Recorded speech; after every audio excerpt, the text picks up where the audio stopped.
Well, welcome back, everybody. Let me introduce our next guest.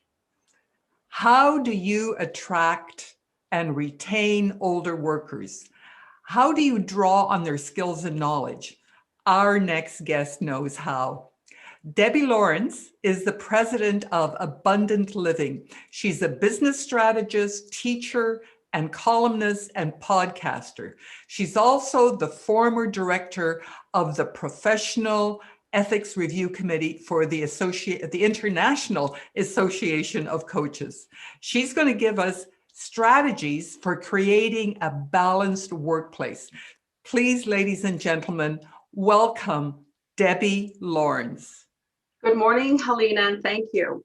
So I'm excited to be here with you this morning. This is one of my favorite topics, talking to employers about how to attract the best and brightest employees. And in particular, I've done a lot of work around what do we do in terms of optimizing the opportunity to attract the older worker.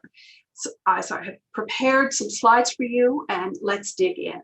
So the first question lots of people ask me is what's the benefit for me as an employer to consider building my team with older workers?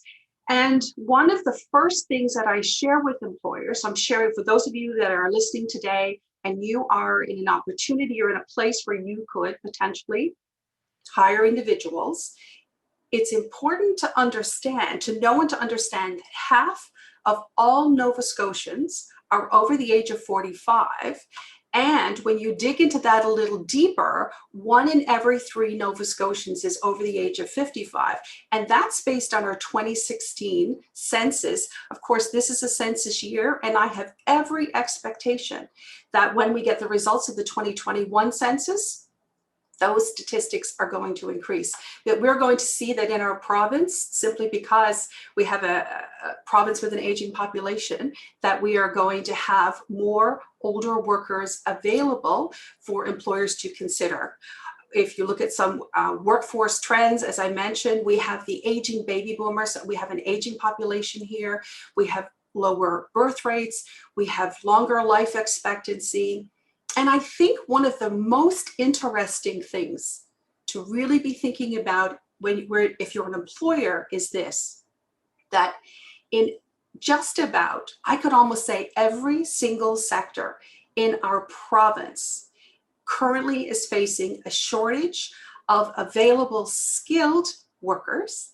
And I used to say that 5 years ago. Today, I'm saying we have a shortage of skilled and unskilled labor. And it's a big problem. I would offer to you, because I'm talking to business owners across the province, across the country, just about every day, the number one thing that everyone is talking about right now is how do I find employees? And then how do I find the best employees? And when I find those employees, how do I hold on to them? And my first answer is always, have you considered the older worker?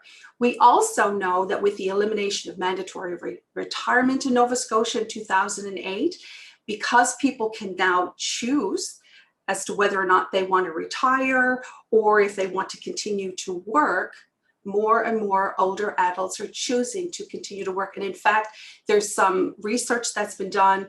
One particular survey that was done by Stats Canada, they talked to people who were currently working and who had never retired.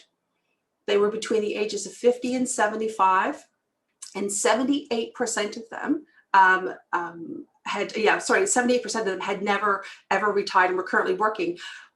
Over half of them said that they had every expectation that they would continue to work at least on a part-time basis once they were of retirement age, or if they retired from their job. My friends are talking about it all the time now.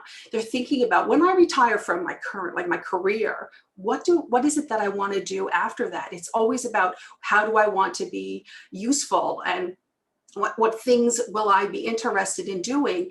And the majority of those conversations around continuing employment in some way, shape, or form. 3 of the biggest reasons why older workers say that they want to continue to work is In some cases, it's for economic reasons. Individuals will say, I can't afford to fully retire. Or in some cases, they're working because they're helping out with the financial needs of their children. They want to be able to provide certain things for grandchildren, or they have other family members. There's an economic responsibility that has to be met. And they say, I'm just going to continue to work.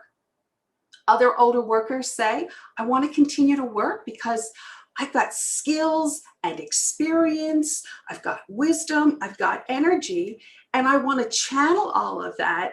And I want to do something where I can really make a difference, and I want to be able to have an impact where it's most needed. And if you ask the question as an employer, is an older worker the best fit for me? This is what I will tell you if you have not had the privilege of having older workers as a part of your team. Number one, it creates diversity in your team. Number two, older workers come from a generation where we embraced and celebrated and understood loyalty. They generally will stay for longer periods of time.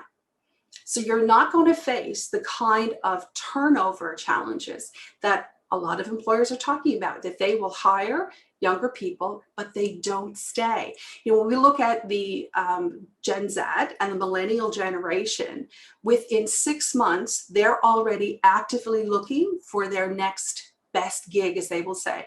They really have this idea that the grass is always greener on the other side of the fence. And in fact, it is not celebrated in that generation to stay for long periods of time. They think that that's kind of stale. I think about myself. I'm 58 years old, and I remember when I was a young person building my resume, one of the core messages I got was, it's important to show that you have longevity, that you know how to demonstrate loyalty. So this generation understands that, and to a great extent, that is exactly how they've lived. So there's less disruption and lower costs associated with having to rehire and train new people. As I've already spoken about, the older worker, we're in a captive audience here. This is a generation of individuals who've got strong networks built, they've got skills, they have experience, and they've always demonstrated that they're very, very good at being mentors, at coaching younger staff, and being able to help with the transfer of knowledge, to pass some of that along. They also have a tremendous work ethic.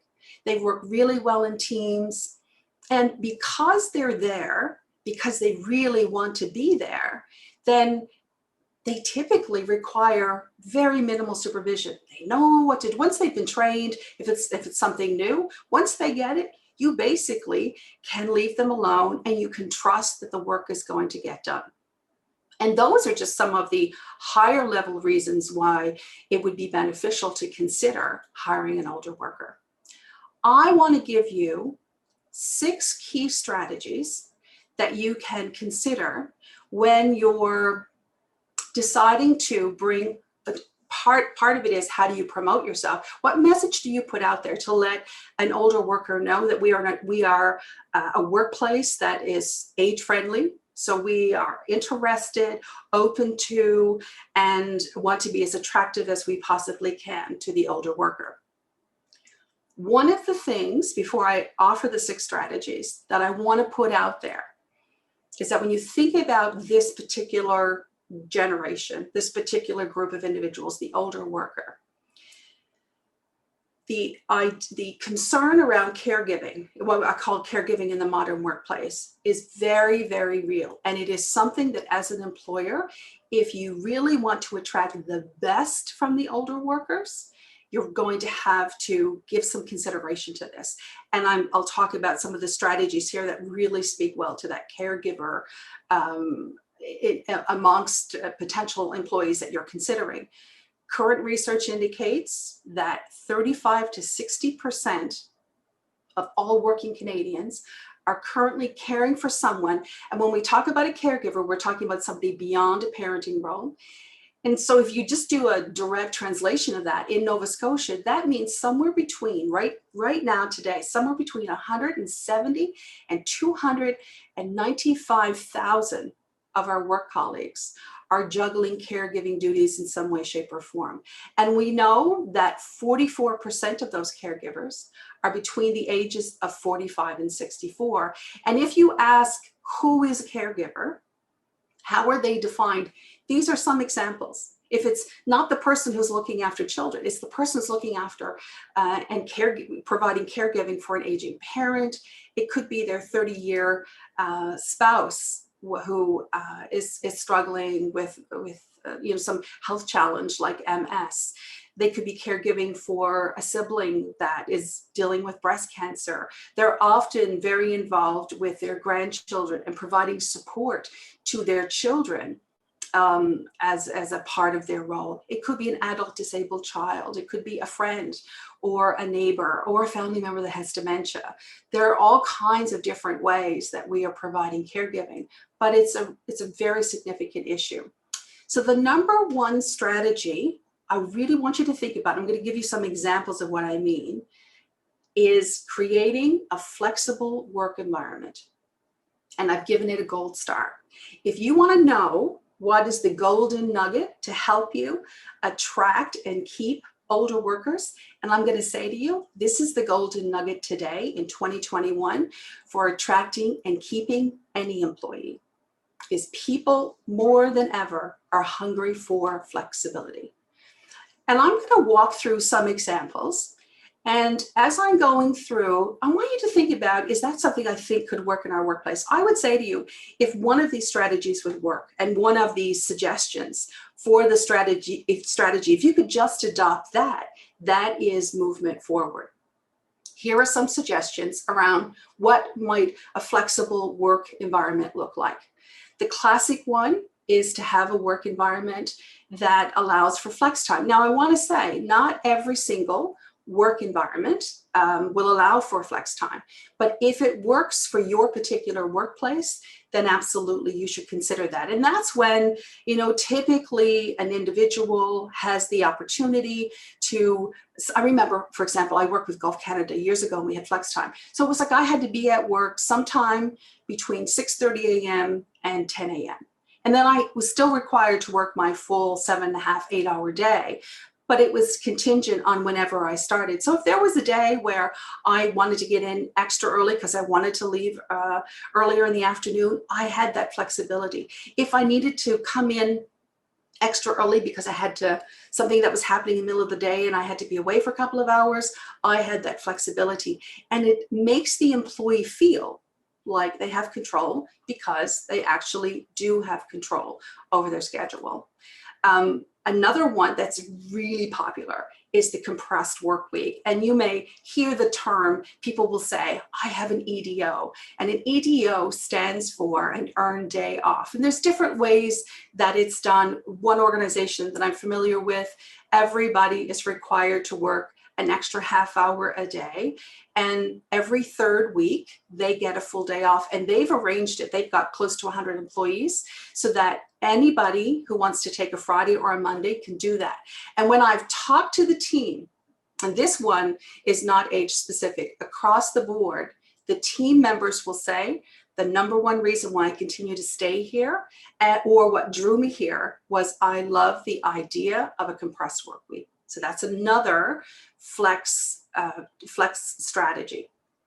Shift exchanging, if you think about an employer who has employees working in shifts, is where you give your employees the flexibility to be able to switch shifts with another employee.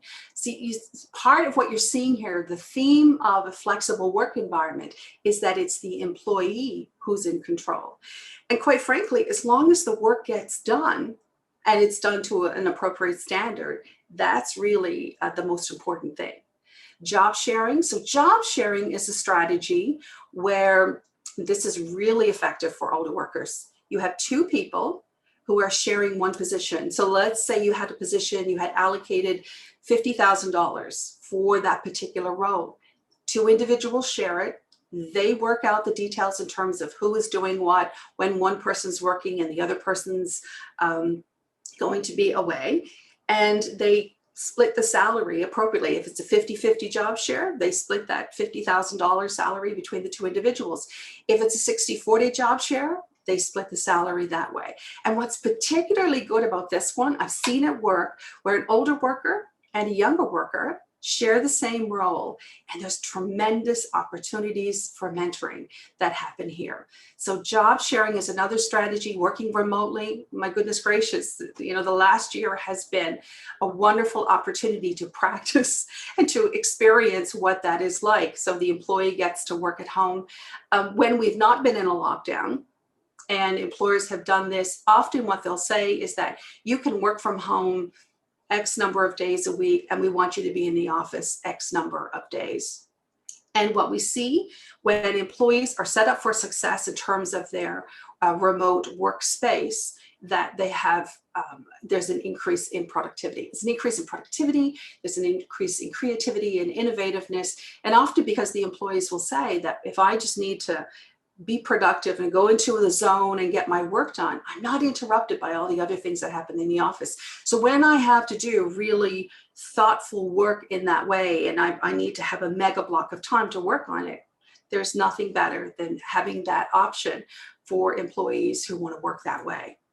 And also being open to part-time or reduced hours. In some situations, this goes back to the caregiver theme, individuals who find themselves in a caregiving role, sometimes it could be that there's a family member who, maybe it's their significant other, has had hip surgery and they're going to be at home recovering for an extended period of time. For that older worker who's able to say, for the next 6 weeks while my significant other is recovering, I'd love to work reduced hours or work on a part-time basis, and I'd love for you to accommodate that. And for that to be something that's easy to ask for, it's not going to be a burden. And we can, talk about exactly what we're expecting of each other in terms of doing that. That is something that is very, very attractive to that older worker. And it could be a solution that's a temporary solution. It could also turn into a permanent solution if it works for everybody. So those are some suggestions under creating a flexible work environment. Strategy number 2 is providing paid and unpaid leave. And this, again, speaks to the flexibility. The idea behind this is providing that opportunity for that employee, that older worker, who, here's the classic example. There's a friend of mine. She works in a long-term care facility. They have a property in Arizona that they want to go and spend the winters in. So she has made an arrangement with her employer that she's retired, but she wants to continue to work. She works for 6 months of the year here in Nova Scotia in a long-term care facility, and 6 months of the year, they live in their property in Arizona. And that's a win-win for everybody. She comes back relaxed and refreshed and ready to go again. And then within 6 months, she knows that she has that particular opportunity. Some older workers like to travel, and they like to have a couple of months to be able to go and travel. Or there's maybe something significant happening in their personal life, and they'd like the opportunity to be able to say, I'd like to step away for an extended period of time. Yes, there has to be dialogue around it. Yes, there has to be planning around it. But the key is, if we create an environment where we welcome those conversations and say, you ask for what you need and we'll figure it out, then it makes it so much easier for an older worker to say yes to you in terms of an employment opportunity and to want to stay because it really works for them. And these are some of the examples of the types of paid leave and unpaid leave. In some cases, right, an employee will say, I don't expect you to pay me. I don't even expect you to, I'll continue to make contributions to my benefits if we can make that arrangement, but I certainly don't expect you to pay me while I'm away. I do expect that my position will be available to me when I come back. Strategy number 3 is around investing in your people. And I want to talk about looking for training opportunities, looking for professional development opportunities. The idea that we could cross-train individuals is one that would certainly be embraced by the older worker. In many cases, older workers are cautious. I don't want to say intimidated, just cautious around going to a work environment where they have to deal with new technology. And if in your job ad, you say that we will provide ample training to help you adapt to workplace practices, to help you with learning about the technology that we're using, that sort of puts that fear aside. And they say, okay, I'm walking into an environment that is embracing that and is really saying that I am welcome here. And this, I have another slide with respect to this, but I'll share it here. I mean, this is the time when, if you think about it, around mentoring and coaching, that a lot of our younger employees who are very comfortable with technology could actually work hand in hand with an older worker and help them learn this technology. And then that older worker gets to transfer all of their knowledge and skills and experience. And if you think about it, one of the most successful mentoring and coaching relationships, yes, I have that as the next slide, is with baby boomers mentoring millennials and Gen Z. And the reason for that is that's a really common relationship, because for many of them, the baby boomers, they think of those younger millennials and Gen Zs, they're like their grandkids and vice versa. And it's been their grandchildren that have taught them how to embrace Skype and Zoom these days and how to get on Facebook. So they're used to working in that dynamic. It is one of the most successful mentoring relationships that we see in the workplace. And again, you know, there's that opportunity for transfer of knowledge. Strategy number 4 around retirement planning is to talk openly and work fervently with employees around phased retirement. I've had, because I coach individuals, I've had people say to me, I think I'm going to have to retire because I don't believe that it's an option for me to do a phased retirement where rather than just retiring outright, things like they would reduce their work hours. Sometimes they're assigned a special project. They might work on a contract. And I always say to them, you're making up a story. Go and ask the question. And often when they go and ask the question, the employer's like, oh, nobody's ever asked me that.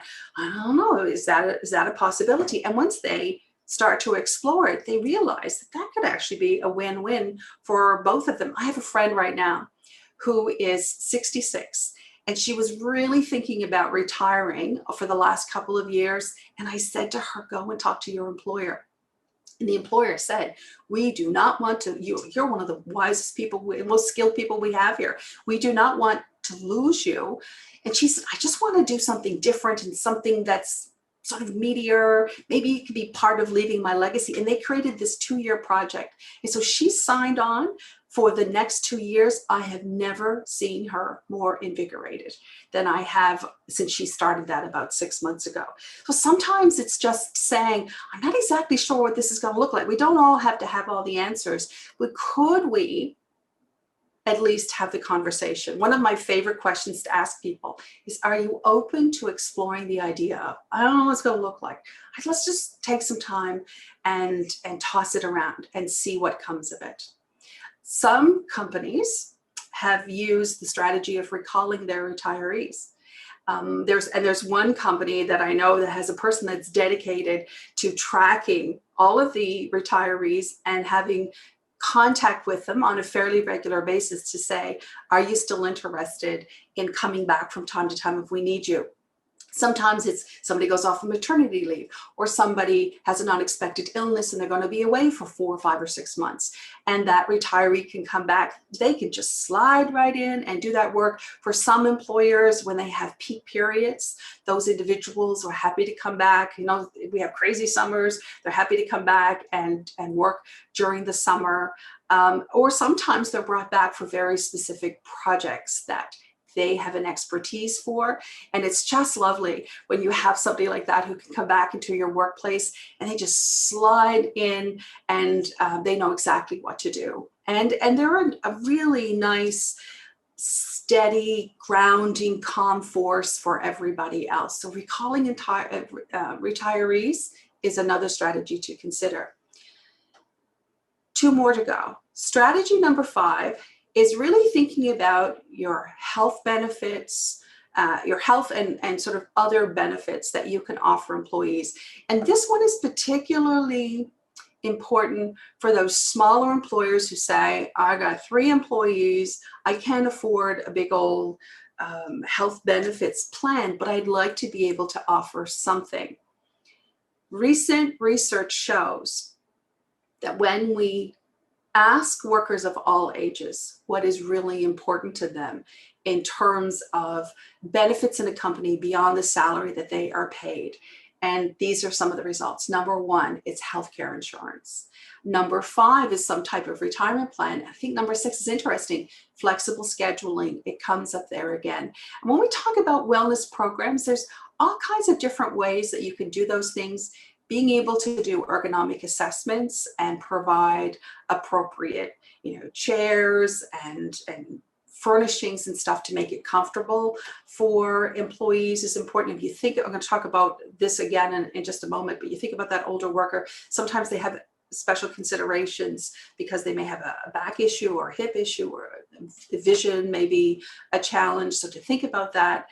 Sometimes it's offering an annual subsidy to a gym membership. It might be $100 a year, but it's what that symbolizes and what we're saying to our employees that we can give a whole lot, but if this is something that we value, this is something that we can offer to you, and people do appreciate it.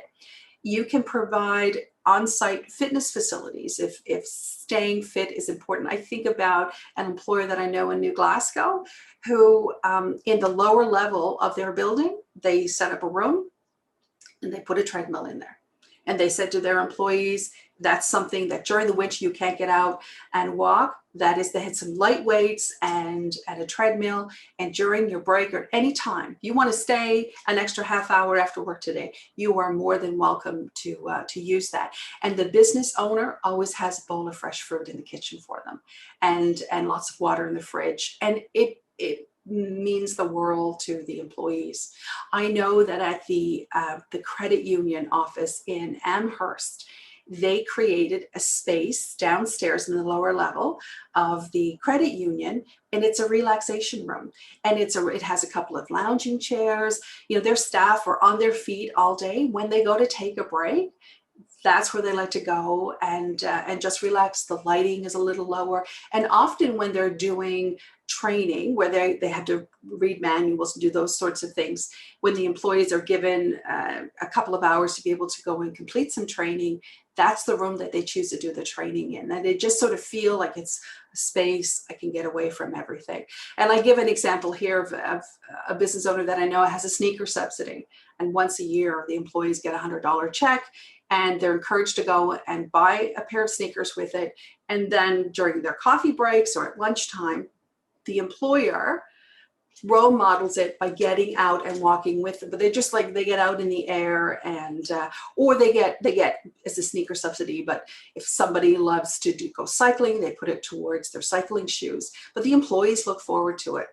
So it's not always these big, costly, elaborate things that you have to do. It's really what is the message that we are giving our employees. And then number 6 is adapting the physical environment. This is particularly important when we think about the older worker. So we want to make our workplace safe for everybody, but making sure that there's opportunities to bring in special equipment. I go back again to a lot of those, say, long-term care facilities where they have special equipment for lifting and transporting patients so that people don't hurt themselves in the workplace.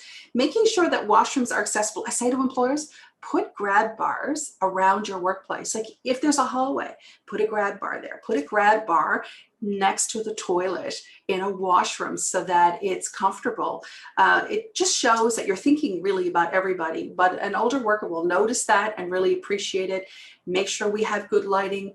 Provide employees with large print materials because, often our vision is diminished as we get a little older. It's hard to see that really fine print. And we will, again, the older worker will notice and appreciate that.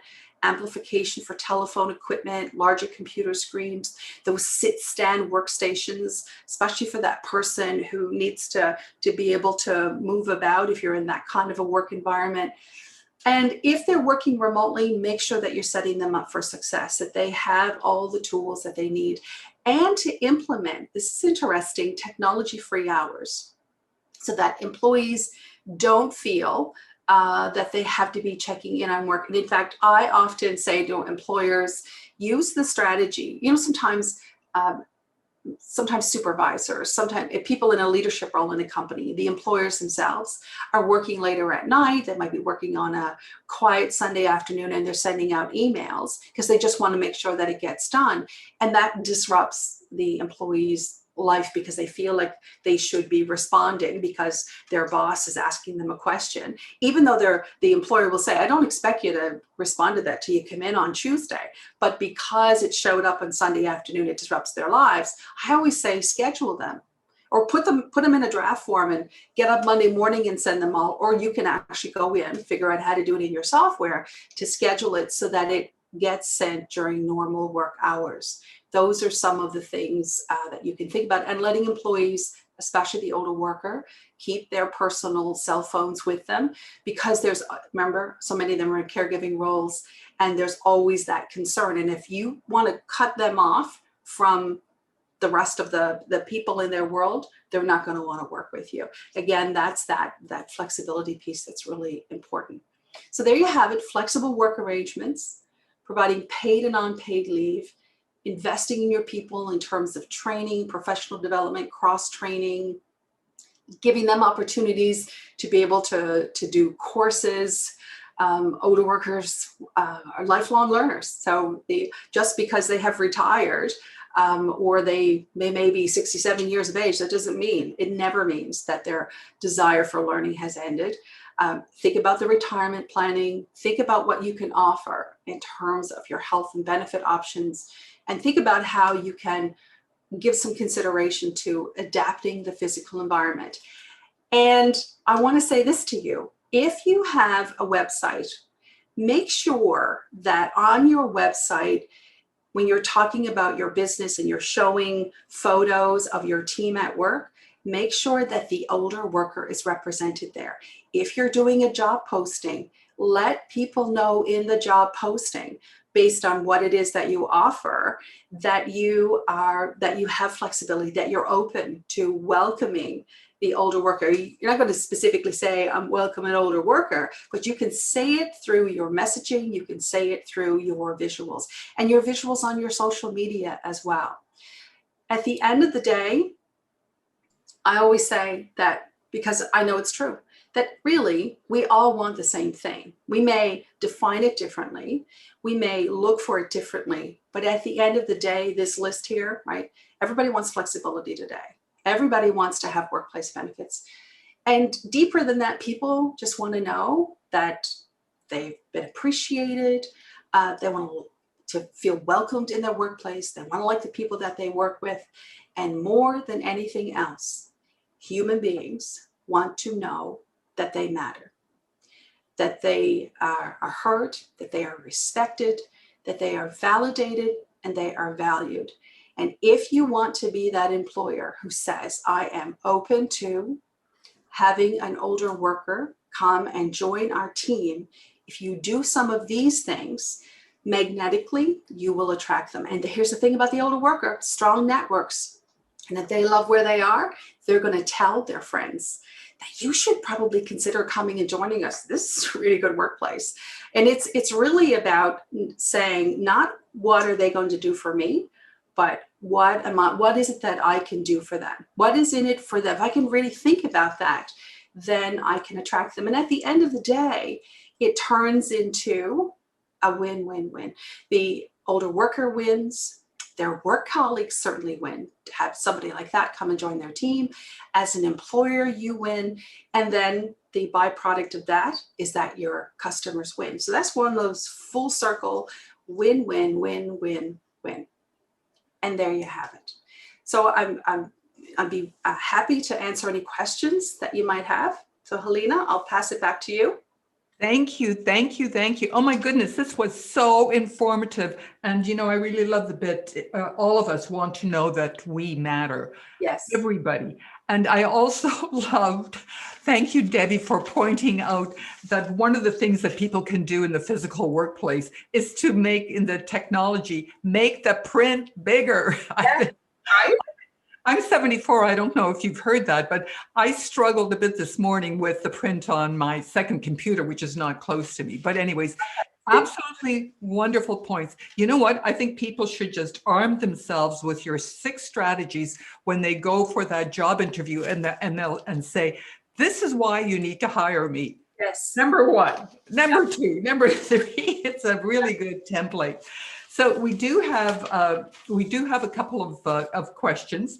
So I'm going to a few questions. So I'm going to pose them. This is from Bill McDonald, and he's talking about. He says flexible work schedules, earned time off, and job sharing, and working remotely, supporting life quality. Which should be the focus whenever possible? Which should be the focus whenever possible. Is there a role for the government to encourage employers to shift to a greater workplace quality of life mix? Well, you know, I do see that the government, and certainly the Department of Seniors, is doing a lot of work around connecting with employers and giving them ideas and suggestions for how they can do some of those things. You know, I'm an employer too. I think it's our responsibility. And quite frankly, you know, Albert Einstein's definition of insanity, doing the same thing over and over again and expecting a different outcome. Mm.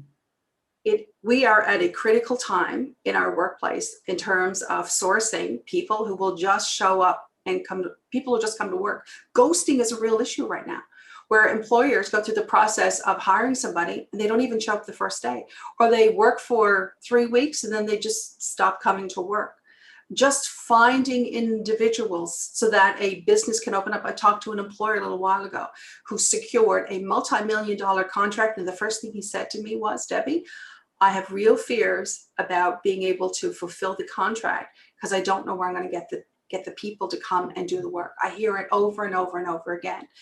So we need to figure it out. And that's what we signed up for. When you launched a business, that is what your responsibilities. It's like when you become a parent, you have certain responsibilities. I say to individuals, you want to compete and land a job as a supervisor. Well, you're now responsible for these people. And so sometimes people say, I don't want to have to do that. I say, but that's a fundamental responsibility of a supervisor. You have to go and have that conversation. So it's a similar thing. As an employer, this is what we signed up for. And we've got to figure out how to do it. Absolutely. So I just want to get through the questions because you were so good. You're giving us so much information. I want to make sure all the questions get in. And this is from Dr. Carolyn Bergeron. And she says, unfortunately, there's a lot of ageism in the workplace where older workers may not be offered further training opportunities because of the assumption that they are close to retirement, and it's a bad use of funds. Yeah. What are your thoughts on that and advice to counteract this ageism in the workplace? I would encourage older workers to have courageous conversations with their employers and to call that possibility out. If they think that that's happening, I always say, you know, if you are courageous enough, you will sit with an employer and say, I want to tell you, I'm making up a story in my head that I wasn't chosen to go for that training opportunity because you think that I'm probably going to be gone in 2 years. You won't get your full investment. And I might be making up a story. So I'm just going to ask you outright. And I'd love for us to have a conversation if that is true. And if it's not, then put my mind at ease. And maybe you can explain to me why I wasn't chosen. I think we need to be having courageous conversations and help people identify what is ageism. And when we do, it's like, I mean, our whole world seems to be going through quite a significant, and for me, a very welcome shift around having real dialogue around real things that are happening. And this is one of them. And it certainly is. And in the age of COVID, I think we're having more real dialogues than ever in all parts of our lives. And this is an important part. Okay, back to the questions. This is from Ed Leach. He goes, if the lack of candidates for employment is a major issue, then it will require senior leadership in the corporate world not for profit and government to champion the cause. It will take much more than memos and policy white papers. It will take action. Don't wait for spring, do it now. So this was actually not a question, but an excellent comment, right? Do you want to add to it, Debbie? No, we'll care. I mean, I think I've spoken to that. Yeah. Yeah, you made your point. And I say, don't wait for someone else to do it. You need to take care of it. And you need to look really close and say, what is it about me that I'm not attracting people or the right people? And maybe talk to the people that are currently working for you and be prepared to hear, not just to hear what they have to say, but to do something about it. Yeah. Heather Dunning writes, do you have any resources or recommendations for adapting the physical environment? Well, there are all kinds of ergonomic specialists out there.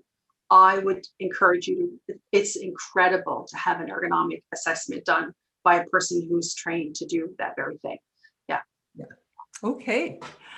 I think that's it. You have been an amazing guest. You have provided us with so much information. Debbie Lawrence, I want to thank you very, very much. Thank you, Helena. It was my pleasure. And good luck with the rest of the conference. Thank you.